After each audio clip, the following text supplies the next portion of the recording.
তারা সংখ্যায় মূর্খ হলে আমি মূর্খতা প্রচার করব, সংখ্যায় অশিক্ষিতের সংখ্যা বেশি বাংলাদেশে, সুতরাং আমি অশিক্ষিতরা যেভাবে তুষ্ট হবে আমি সেইগুলো করব। অশিক্ষিতরা একটা রাষ্ট্রধর্ম ইসলাম দিলে তারা খুব খুশি হবে, বগল বাজাবে, সুতরাং আমি রাষ্ট্রধর্ম ইসলাম আনবো। তারা কি অশিক্ষিতদের তুষ্ট করার জন্য ক্ষমতায় বসেছে?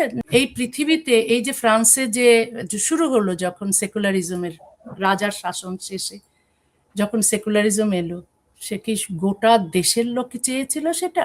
না, গুটি কয়েক সভ্য, শিক্ষিত, প্রগতিশীল মানুষ চেয়েছিল। আজকে আমেরিকায় যে যে যা কিছু গণতন্ত্র এসেছে, সেই গণতন্ত্র কি সব লোক চেয়েছিল? না। পৃথিবীতে যেখানেই গণতন্ত্র এসেছে, ধর্মনিরপেক্ষতা এসেছে, সে গুটি কয়েক মানুষের ইচ্ছেতে এসেছে, সিদ্ধান্তে এসেছে।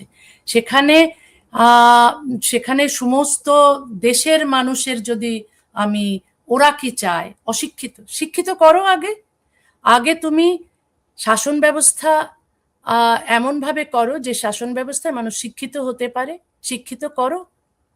তো সে কারণে ধর্মনিরপেক্ষতা যেহেতু যেহেতু এটা সবার জন্য মঙ্গলজনক, যেহেতু বিভিন্ন ধর্মের মানুষ বাস করে, সেহেতু ধর্মনিরপেক্ষতা অবশ্যই থাকা উচিত। এবং গণতন্ত্র, আমরা সবকিছু দেখেছি, রাজতন্ত্র দেখেছি, আমরা স্বৈরাচারী তন্ত্র দেখেছি, একনায়কতন্ত্র দেখেছি, আমরা সব শেষে দেখলাম গণতন্ত্র সবচেয়ে ভালো তন্ত্র। সুতরাং গণতন্ত্রটাকে আমরা স্বীকার করে নিয়েছি যে এটা আমরা চাই। সুতরাং গণতন্ত্র থাকুক। যেমন ইসলামিস্টরা কিন্তু গণতন্ত্র চায় না, তারা থিওক্রেসি চায়, তারা ধর্মতন্ত্র চায়।